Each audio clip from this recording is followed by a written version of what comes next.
Assalamualaikum warahmatullahi wabarakatuh dan selamat sore Tribuners. Senang sekali saya Sri Rahayu kembali di hadapan Tribuners dalam program spesial kami untuk memasuki Pilkada 2024 di Sulawesi Tenggara, khususnya yaitu Mata Lokal Memilih. Dan pada program Mata Lokal Memilih kali ini Tribuners, saya sudah kedatangan pihak dari Polda Sulawesi Tenggara yang pastinya punya tugas cukup penting juga nih dalam hal menyukseskan Pilkada di Sulawesi Tenggara ini khususnya. Dan Tribuners, hari ini saya sudah kedatangan ada Karo Ops Polda Sulawesi Tenggara Kombes Pol Tumpal Damayanus SHMH. Di sini kemudian ditemani juga oleh Kabid Humas Polda Sulawesi Tenggara, ada Bapak Iis Christian SIK. Assalamualaikum Bapak-bapak. Baik, gimana kabarnya hari ini, Pak? Baik, luar biasa. Luar biasa. Sehat ya semuanya ya? Sehat. Alhamdulillah sehat semua. Baik. Nah, Pak, kita tuh di setiap program yang kami jalankan tuh biasa kan ada istilah tak kenal maka tak sayang nih, Pak. Ya. Nah, nanti saya mau dulu nih supaya kita merasa lebih dekat dengan Tribuners, panggilan untuk audiens kita. Saya minta Bapak-bapak sapa dulu dong nih Tribuners yang lagi ada di rumah sambil kembali menyebutkan tugasnya di Polda Sultra itu sebagai apa gitu. Ya. Terima kasih Mbak Sri. Selamat sore Tribuners dalam acara Mata Lokal Memilih. Kebetulan kami diundang, saya Kombes Pol Tumpal Damayanus SHMH. Yang jabatan di Polda Sultra ini kami sebagai Kepala Biro Operasi. Kemudian dalam operasi pemilihan gubernur ini kami sebagai Kepala Perencanaan dan Pengendalian Operasi Mantap Praja. Siap. Demikian Mbak Sri. Baik, Pak Is silakan. Baik, selamat sore Tribuners. Mbak Sri, tadi masih sampaikan perkenalan karena ada istilah tak kenal maka tak sayang. Saya termasuk yang nggak percaya loh Mbak. Oh gitu ya, kenapa nggak percaya Pak? Saya nggak percaya istilah tak kenal maka tak sayang. Oke, jadi yang dipercaya apa nih Pak? Buktinya mungkin pemirsa Tribuners banyak yang belum kenal saya, karena saya saat ini bertugas di Polda Sultra Baru. Tapi walaupun belum kenal, saya sudah sayang sama pemirsa Tribuners. Oh, jadi terharu nih saya. Oh iya, luar biasa. Makanya saya termasuk mungkin orang yang nggak percaya istilah tak kenal maka tak sayang. Artinya saya sudah walaupun begitu belum kenal, sudah sayang. Oke, luar biasa ya. Baik pemirsa, saya belum lama bertugas di Polda Sultra, sebelumnya di Polda Sulut. Oh, ya, sama-sama satu daratan, cuma beda kaki ya, yang betul, satu di atas, satu di bawah. Saat ini saya diamanahkan untuk menjabat sebagai Kabid Humas. Kabid Humas. Udah baru berapa lama Pak? Masuk Februari 2024. Oh, baru banget ya Pak ya. Tapi kalau asli dari mana Pak? Asli saya dari Bandung. Oh, luar biasa, dari Pulau Jawa kemudian ke Sulawesi rupanya. Oke, kalau Pak Tumpal, kemudian di operasi Mantap Praja terkait operasi pengamanan pilkada, saya selaku Kasatgas Humas. Kasatgas Humas. Baik. Kalau Pak Tumpal sendiri, ya baik, terima kasih Pak. Kalau Pak Tumpal sendiri asalnya dari mana Pak? Asal dari Medan. Kalau Tribuners tahu kalau Tumpal ini memang ini bahasa Batak ya. Jadi kalau Tumpal, itu pasti dari Medan dia. Iya. Oke, di Sultra udah berapa lama Pak? Di Sultra baru 4 tahun saya. Oh, oke, udah lumayan lah. Baik. Nah, ngomongin soal obrolan kita hari ini ya, Pak Tumpal dan Pak Is, kita pastinya bakal bahas tentang persiapan Polda Sulawesi Tenggara untuk menyambut Pilkada 2024 yang sudah tidak lama lagi karena akan diselenggarakan di bulan November nanti begitu. Nah, untuk sekarang sendiri nih Pak, dari Polda Sulawesi Tenggara, apa yang lagi digencarkan dilakukan begitu Pak? Ya, terima kasih Mbak Sri. Jadi seperti kita ketahui bahwa nanti tanggal 22 September itu kan pengumuman pasangan calon. Artinya sudah dilaksanakan seleksi administrasi, kemudian sudah ada tes kesehatan, sudah melaksanakan tes psikologi. Nah, itu nanti hasilnya akan diumumkan pada tanggal 22 September ini. Itu hari Sabtu. Kemudian tanggal 23 September itu pengundian nomor untuk pasangan calon. Jadi tanggal 22 itu diumumkan pasangan calon itu yang lulus seleksi, administrasi, dan tadi kesehatan dengan psikotest. Kemudian besoknya tanggal 23 itu diambil undian nomor berapakah pasangan calon. Ya. Nah, untuk persiapan kita tentunya ini kan hal-hal yang harus diamankan supaya KPU bisa melaksanakan kegiatan tersebut. Kita sudah mempersiapkan personil untuk mengamankan kantor KPU dan jalannya acara tersebut. Kemudian dari tanggal 23 lanjut nanti tanggal 25 itu dimulainya kampanye. Nah, kampanye juga itu kita siapkan. Kampanye ini berlaku untuk pemilihan GUP, Bupati, dan Wali Kota. Jadi berlangsung di ibu kota provinsi dan di seluruh kabupaten kota. Karena kampanye itu serentak sampai 2 bulan, sampai 25 November. Jadi kita siapkan untuk mengamankan tahap kampanye ini, baik dari pasangan calon gubernur maupun pasangan calon bupati dan calon wali kota. Begitu Mbak Sri. Baik, kalau diperkirakan nih Pak, personel yang akan diturunkan tuh berapa banyak sih Pak? Ya. Untuk berbagai rangkaian yang akan kita sambut ini begitu. Ya betul, jadi memang kalau kita lihat tahapan-tahapan dari awal sampai akhir ini, tahap kampanye itu merupakan termasuk tahapan yang krusial, artinya potensi kerawanannya tinggi. Oke. Karena di situ masing-masing paslon akan menyampaikan visi misi, sehingga perlu dipersiapkan kekuatan kita, personil, intinya mengamankan supaya jalannya kampanye itu bisa tertib dan aman. Baik itu kampanye pasangan calon gubernur maupun pasangan calon bupati dan wali kota di seluruh Provinsi Sultra, kabupaten dan kota. Baik, untuk penunjukan personel ini sendiri yang bakal bertugas di pengamanan Pilkada 2024, dia tuh ada kualifikasi khusus nggak sih? Ya memang betul Mbak Sri. Jadi kita memilih personil, kekuatan personil ini termasuk kesiapan, salah satu kesiapan kita harus siap personil. Artinya bahwa personil itu yang kita akan tugaskan, pertama memang harus betul-betul sehat dia. Sehat. Kemudian dia siap berdinas, karena dinasnya tidak hanya di ibu kota provinsi, suatu saat juga harus kita kirim ke kabupaten kota. Kemudian ada lagi yang memiliki kualifikasi khusus apabila dia ditunjuk sebagai walpri bagi pasangan calon gubernur, baik itu juga bupati maupun wali kota. Jadi walpri ini sudah kita latih selama 2 minggu, sehingga dia mampu nanti mengamankan para pasangan calon. Kemudian kita juga sudah latih untuk kegiatan-kegiatan pengamanan unjuk rasa, kemudian juga kita latih bagaimana nanti ada sengketa yang berujung dengan gakumdu. Itu semua personilnya sudah kita siapkan dan kita latih.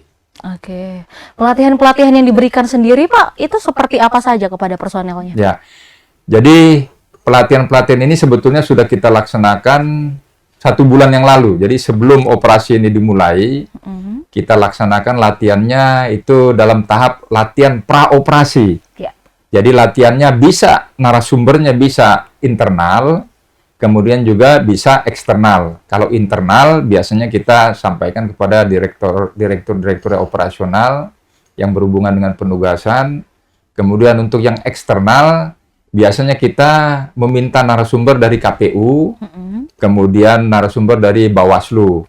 Karena 2 lembaga inilah sebagai penyelenggara, sehingga kita meminta apa yang harus kami kerjakan untuk suksesnya Pilgub, Pilbupati, dan Pilwali Kota ini. Baik itu secara satu arah maupun juga latihan. Nah, untuk persiapan untuk latihan ini, kita juga sudah melaksanakan Sispam Kota. Artinya sistem pengamanan kota, bila terjadi gangguan, misalnya ada unjuk rasa yang berkembang menjadi unjuk rasa anarkis. Itu sudah kita latih 1 bulan yang lalu. Dan kita juga sudah mempunyai SOP dalam penanggulangan unras tersebut. begitu Mbak Sri. Baik. Nah, kemudian nih Pak, kan kalau kita tahu ya, setiap dalam perayaan pesta politik seperti ini tuh cukup rawan, tensinya tuh cukup tinggi begitu, Iya. dan orang-orang tuh pada sensitif biasanya, dan itu kan bisa menimbulkan keributan juga begitu. Nah, saya pengen tahu untuk Sulawesi Tenggara dulu nih, secara umum kita tuh tingkat kerawanan kita di Pilkada 2024 ini seperti apa sih? Ya, kalau tingkat kerawanan di Sulawesi Tenggara memang masih menunjukkan landai, Mm-mm. mungkin juga masih belum memasuki tahap-tahapan yang saya sampaikan tadi, Iya. krusial, Mm-mm. ya seperti kampanye tadi. Tapi kita harapkan situasi tetap aman, kondusif, karena kita akan berusaha juga terus mensosialisasikan, terus menghimbau supaya jalannya pilkada ini aman dan nyaman. Betul. Artinya pendukung boleh, pendapat boleh beda, tetapi persatuan kesatuan tetap kita jaga. Betul. Tapi memang potensi tetap ada Mbak Sri ya, Iya. potensi tetap ada karena masing-masing paslon ini kan pasti masing-masing juga ada pendukung, Betul. ya kan? Nah, kita harapkan pendukung maupun paslon menciptakan suasana aman dan nyaman supaya pesta demokrasi ini berjalan dengan baik. Betul. Gitu, Mbak Yang Sri. paling penting bagaimana mereka, khususnya para paslon ini ya, mengajarkan, mungkin memberitahu pendukungnya agar menghargai perbedaan pendapat mungkin ya, karena kita kan nggak bisa paksakan semua orang tuh sama dengan kita begitu. Oke, nah berarti nih Pak bisa dibilang untuk Polda Sulawesi Tenggara sendiri dengan pihak penyelenggara dalam hal ini KPU dan juga Ya. Bawaslu memang berjalan seiringan begitu ya Pak? Ya, betul. Memang mitra kita yang paling dekat adalah KPU dan Bawaslu. Ya.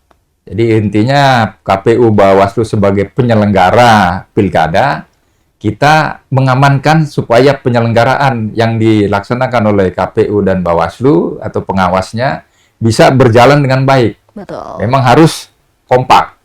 Kadang-kadang kita dalam suatu forum, kita diundang berdua. Ada KPU, ada Bawaslu, ada Polda. Ya. Atau sebaliknya, kita mengundang KPU dan mengundang juga Bawaslu. Jadi memang Beriringan ya, saling bergandengan saling begitu. tukar informasi boleh, Betul. saling share boleh, kemudian saling diskusi boleh mengenai ujung-ujungnya supaya pilkada serentak ini berjalan baik dan aman. Aman, baik. Nah, balik lagi soal kerawanan tadi. Peta kerawanan sendiri di Sulawesi Tenggara, seperti apa, Pak? Kalau peta kerawanan memang kita tidak lepas dari sejarah-sejarah dulu ya. Iya. Pilkada 2020, kemudian juga bisa Pilpres kemarin, kemudian juga Pilkada 2017. Memang kerawanan-kerawanan ini kita bagi dua sebetulnya. Ada kerawanan di kabupaten kota di wilayah daratan, juga ada wilayah kabupaten kota di kepulauan. Memang beda-beda ancamannya atau beda-beda kerawanannya. Iya. Ada yang memang kerawanannya akibat dari geografis, karena memang kepulauan, kemudian di ujung pulau, daerah tersulit, daerah terjauh, itu ada kerawanan tersendiri, atau sejarah. Sejarah kita bisa lihat, buka mungkin Kabupaten Muna, kemudian Kabupaten Buton, Kabupaten Bombana, itu 4 daerah yang memang sejarahnya berpotensi, tapi kerawanannya cukup tinggi lah gitu ya. Cukup tinggi di tahap pilkada yang kemarin. Iya, Nah, iya. kemudian tuh di tahap ini kita sudah melakukan istilahnya operasi pooling system supaya kejadian-kejadian di pilkada yang lalu jangan sampai terjadi lagi di pilkada tahun ini. Iya. Atau daerah-daerah yang memang sudah aman, mudah-mudahan di pilkada tahun ini aman juga. Nah, gitu Mbak Sri. Baik, tadi ada namanya cooling system. Iya. Nah, yang dilakukan untuk cooling system ini sendiri di beberapa daerah yang rawan ini, apa upaya yang sudah dilakukan, Pak? Ya, mungkin cooling system ini bisa dijelaskan oleh Humas ini, soalnya bagian Humas ya, biar menurunkan tensi. Jadi sehingga operasi ini tujuannya supaya masyarakat itu tidak terlalu tegang menghadapi nanti tanggal 27. Iya. Nah, ini kan perlu Humas yang main ini. Betul. Pak Kabid Humas yang menjelaskan. Iya, Pak Is, gimana nih Baik. Pak Is? Jadi terkait kegiatan cooling system ini, secara umum kan situasi Kamtibmas saat ini boleh kita katakan kondusif. Oke. Nah, indikatornya aktivitas masyarakat, kegiatan masyarakat itu berjalan dengan normal sampai saat ini. Nah, jelang nanti tahapan-tahapan yang memang perlu perhatian khususnya pada kampanye, kita Polri kemudian didukung oleh TNI dan stakeholder yang ada, maupun tokoh masyarakat, peran tokoh agama, para tokoh, kemudian komponen yang ada di masyarakat untuk sama-sama menciptakan situasi ini agar tetap kondusif. Nah, beberapa upaya yang sudah dilakukan kepolisian terkait cooling system ini itu sudah dilakukan baik melalui kegiatan rutin maupun kegiatan rutin yang ditingkatkan. Demikian juga kegiatan-kegiatan operasi kepolisian. Jadi di kepolisian itu ada kegiatan kepolisian dan ada juga operasi kepolisian. Nah, kegiatan-kegiatan tersebut merupakan bagian daripada cooling system. Oke. Selain itu juga Polda Sulut sudah melakukan Sulawesi Tenggara. Iya. Nama Sutra. Belum move on nih kayaknya. Hati sudah move on tapi lidah terkadang Oh iya, masih penyesuaian ya Pak ya. Betul. Ya. Iya. Sampai di mana tadi tuh? Sampai di ini Pak, masyarakat, Nah. menggait masyarakat. Upaya-upaya lain atau langkah-langkah yang sudah dilakukan oleh Polda Sultra beserta jajaran, kita sudah melakukan kegiatan-kegiatan sinergis dengan komponen yang ada. Ya.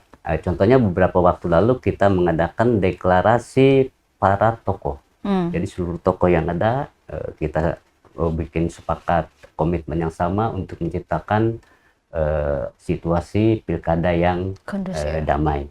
Kemudian juga deklarasi yang sama dengan para organisasi kalau tidak salah BEM mahasiswa. BEM dengan tokoh kepemudaan.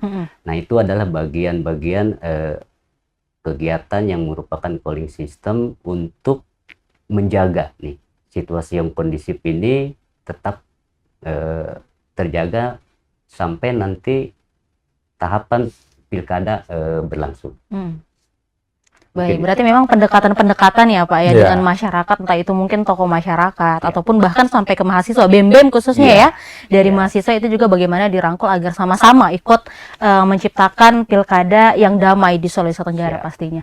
Nah Pak, ini juga sebenarnya kan belakangan ini di lorong saya sendiri, saya bilang lorong saya aja ya, ada posko ronda, itu apa memang bagian dari pengamanan juga atau seperti apa Pak? Ya, posko ronda itu bagian dari pengamanan, jadi salah satu kegiatan untuk menciptakan PAM Swakarsa. Nah, ini fungsi yang dikedepankan sebagai pembina, termasuk di dalamnya itu ada Babin Kamtibmas, kemudian Polsek dan fungsi Humas di situ. Fungsi Bimas di situ. Jadi keberadaan pos kamling, pos ronda itu adalah bagian dari PAM Swakarsa. Jadi bagaimana masyarakat mengamankan dirinya sendiri.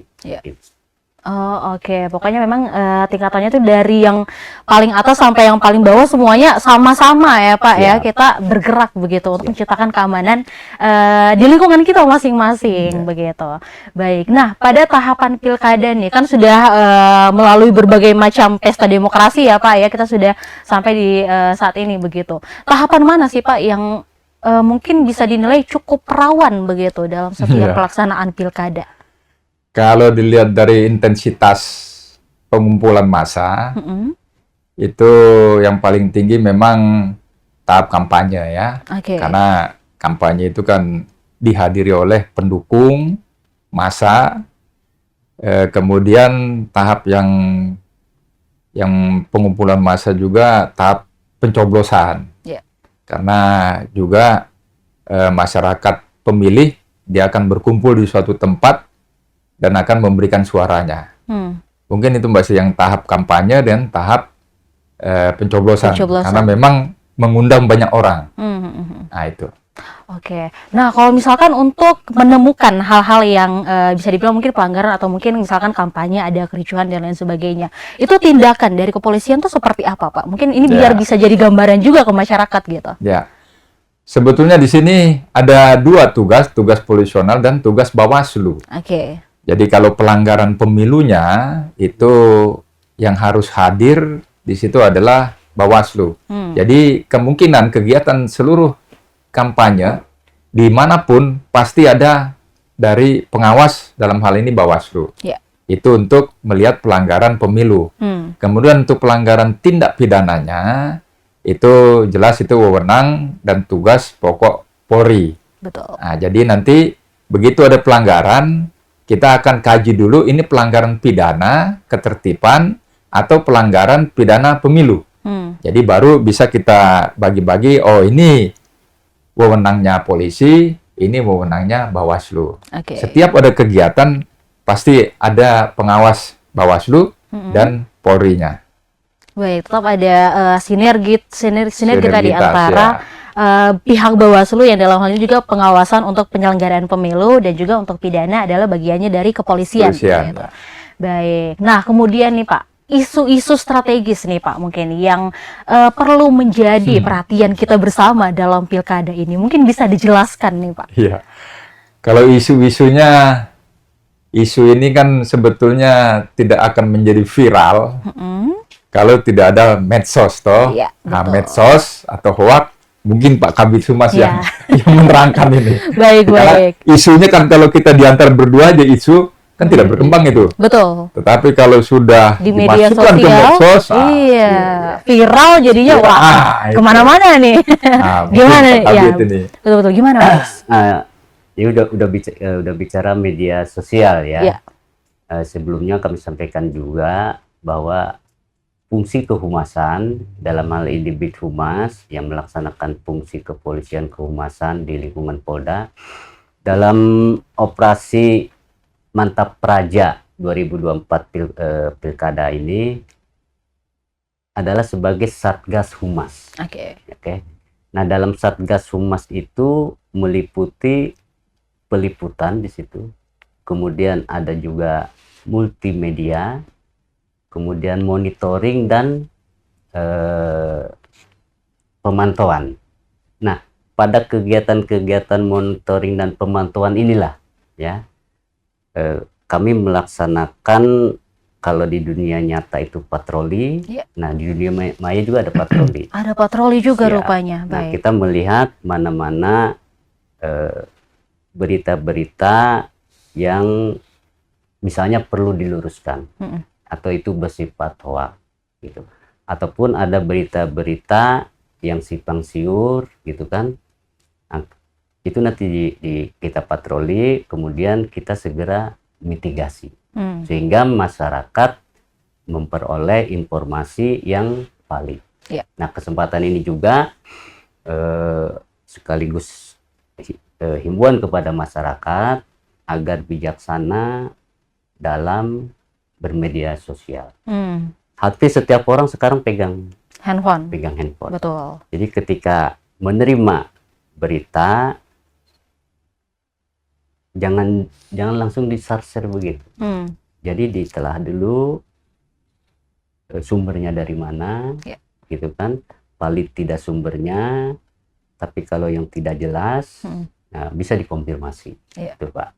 Kemudian juga menangkal berita-berita hoax yang kita punya kewajiban dalam hal ini Bid Humas untuk meluruskan. Saya rasa demikian.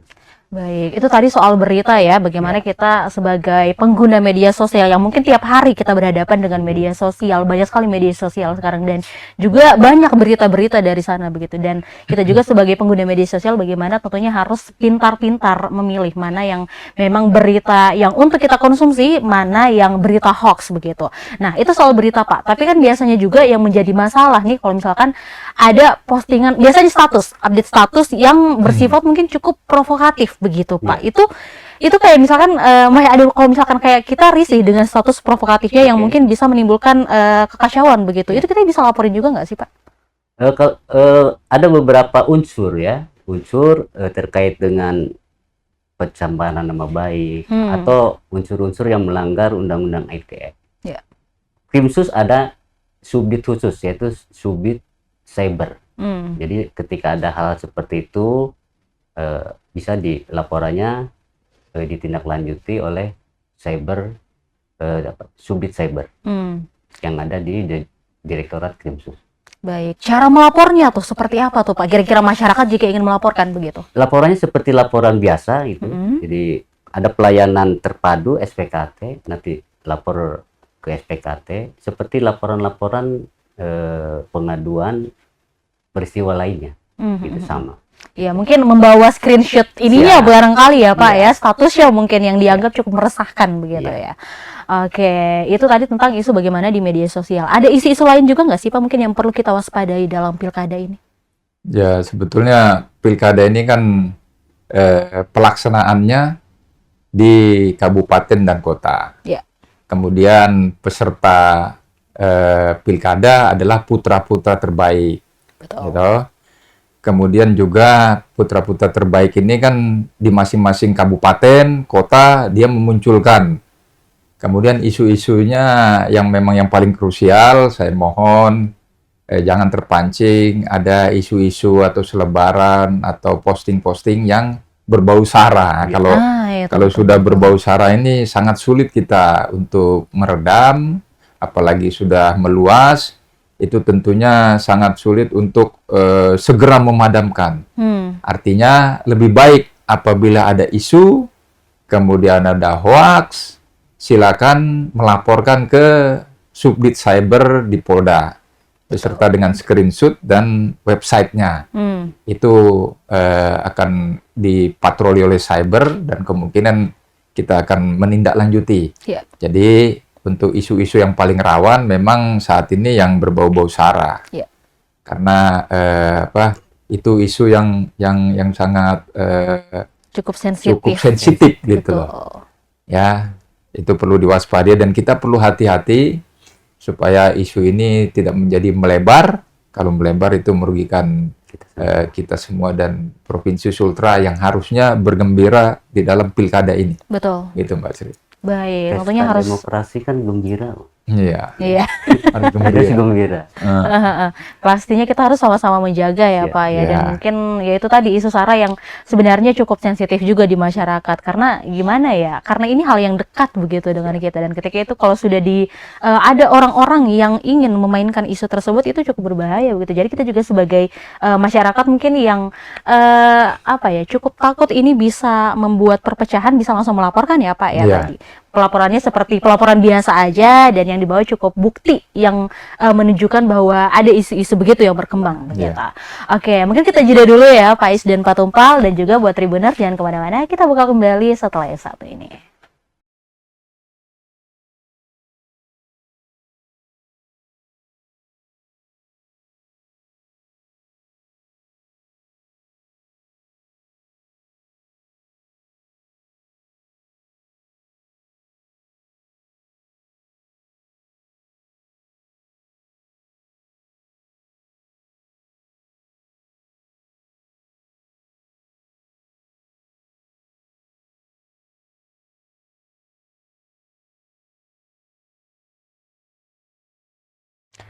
Masih bersama kami Tribuners dalam program Mata Lokal Memilih, dan tentunya masih bersama dengan Pak Tumpal dan juga Pak Is di sini. Kalau tadi di awal tuh kita udah banyak ngobrolin juga ya Pak ya soal tugas-tugasnya, kemudian juga personelnya dan lain sebagainya, peta kerawanannya juga tadi kita sudah obrolin. Nah, sekarang tentang komitmen nih Pak dari pihak kepolisian sebagai pihak yang tentunya punya peran penting dalam hal pengamanan di Pilkada 2024 nanti nih Pak. Komitmen pengamanannya ini nanti seperti apa Pak? Terima kasih Mbak Sri. Jadi Polda Sultra itu berkomitmen bahwa pertama sinergitas. Jadi jajaran Polda Sultra itu siap bersinergi pertama kepada seluruh penyelenggara pemilu, kemudian seluruh aparat keamanan, kemudian juga kita bisa bersinergi sebagai peserta pilkada dan masyarakat, itu sinergi. Kemudian kedua, kita Polda Sultra itu tetap profesional. Jadi disesuaikan dengan tupoksi kami sebagai aparat keamanan sesuai dengan Undang-Undang Nomor 2 tahun 2002. Kemudian yang ketiga, Polda Sultra netral.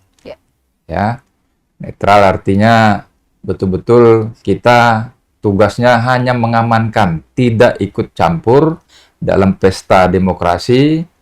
Biarlah pesta demokrasi itu dinikmati oleh seluruh masyarakat, kita mengamankan supaya betul-betul kita pastikan bahwa jalannya pilkada serentak ini berjalan sesuai dengan aturan yang dikeluarkan dari KPU dan Bawaslu.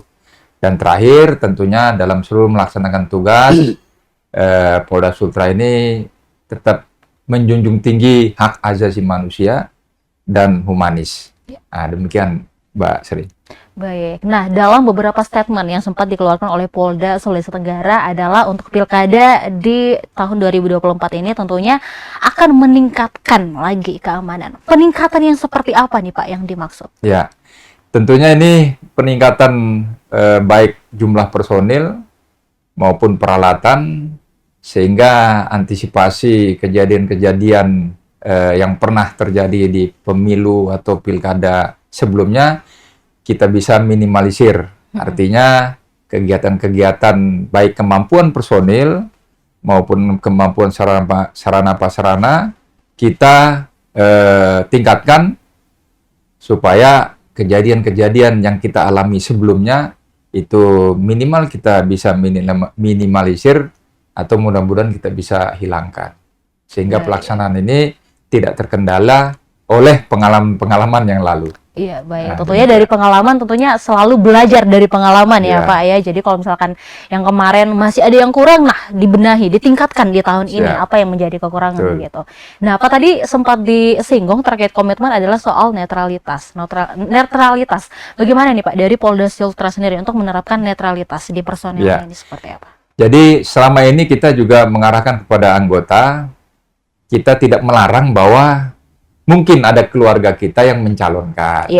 Mungkin ada saudara atau paman atau sanak famili yang mencalonkan. Itu boleh. Namun tugas kita tetap pada koridor sesuai dengan undang-undang. Kita netral hanya mengamankan. Tidak boleh mendukung, tidak boleh membantu, dan tidak boleh memberikan fasilitas. Apalagi memberikan fasilitas dinas. Nah, itu betul-betul tidak boleh. Nah, akibat dari pelanggaran ini, kita juga ada sanksi. Ada sanksi disiplin dan ada sanksi kode etik sesuai dengan kesalahannya masing-masing nanti dinilai oleh Dewan Komisi Kepolisian. Begitu, Mbak. Baik. Kalau sejauh ini ada nggak Pak yang pernah kedapatan melanggar untuk dari sampai sekarang belum, mudah-mudahan tidak ada ya. Karena memang kita tanamkan kepada anggota yang khususnya bertugas di lapangan, memang kita betul-betul fokus. Seperti saya sampaikan tadi, kalau sanak keluarga menjadi paslon atau menjadi tim sukses silakan. Tapi jangan kita ikutan untuk membantu, ikut memberikan fasilitas. Nah, itu tidak boleh.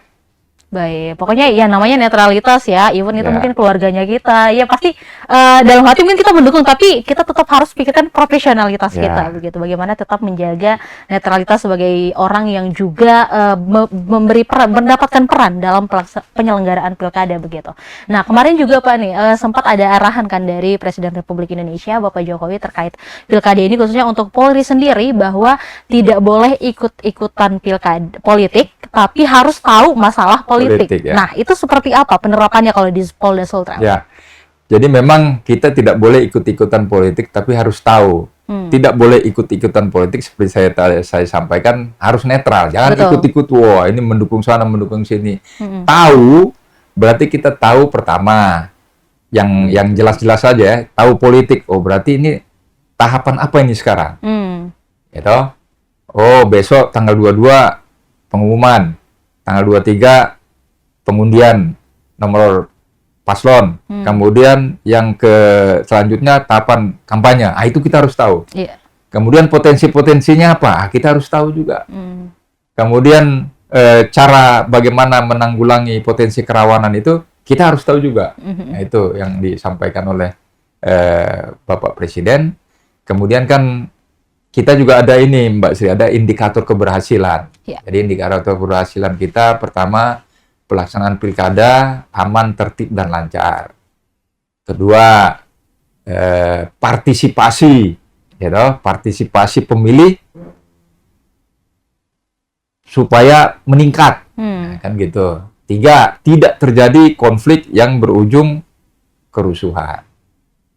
4, jalannya pemerintah tetap berjalan seperti biasanya. Nah, itu 4 indikator keberhasilan. Nah, itulah yang harus kita jaga dan kita ciptakan supaya 4 ini bisa tercapai. Gitu. Baik, 4 indikator. Dan tadi soal netralitas, tidak ikut-ikutan politik bukan berarti tutup mata ya soal politik. Ya. Pasti kita juga harus melek begitu. Apalagi dari kepolisian yang memiliki tugas untuk terjun langsung juga ya dalam hal pengamanan. Sebenarnya bukan hanya pengamanan, yang saya tahu kan juga sampai nganterin, misalkan kayak kotak suara itu kan diantar sampai dikawal kan Pak ya, sampai di daerah, di lokasi pemilihan begitu. Dan itulah kenapa harus tetap menjunjung tinggi netralitas begitu. Baik, nah terakhir nih Pak, nih dari Datu Pais ataupun Pak Tumpal sendiri, pesan-pesan dan harapannya atau mungkin imbauannya nih kepada masyarakat Sulawesi Tenggara untuk menyambut Pilkada 2024. Ya, mungkin Pais nih, soalnya hubungan masyarakat. Iya. Terima kasih. Ini closing Mbak ya. Iya. Himbauannya masyarakat Sulawesi Tenggara, mari kita bersinergis menciptakan situasi yang kondusif dalam rangka mewujudkan Pilkada Sulawesi Tenggara 2024 yang damai. Bijaksana dalam bermedia sosial, mari kita sama-sama mencegah isu-isu yang bersifat sara maupun provokatif lainnya. Sekali lagi, pesta demokrasi bergembira, ya, bergembira dalam suasana yang damai. Saya rasa itu. Baik, Pak Tupang ada mau ditambahin mungkin?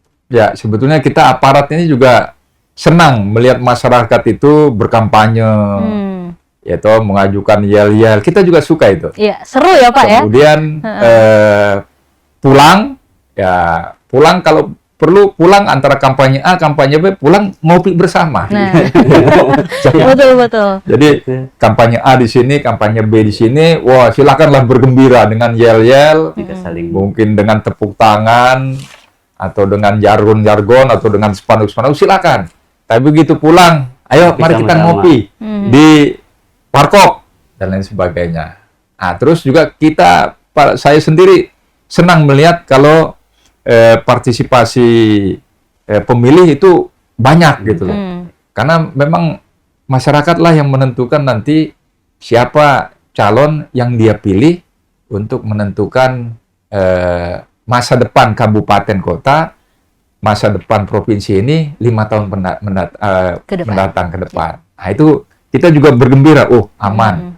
Semua peserta dan masyarakat sudah mengikuti pencoblosan dengan gembira, pulang dengan gembira. Betul sekali. Karena kan lagi-lagi ini pesta demokrasi ya, namanya pesta, kita pasti harus bahagia, bergembira seperti yang dibilang sama Pak Is tadi begitu. Kita harus supaya bergembira kan suasana harus kita ciptakan damai. Betul.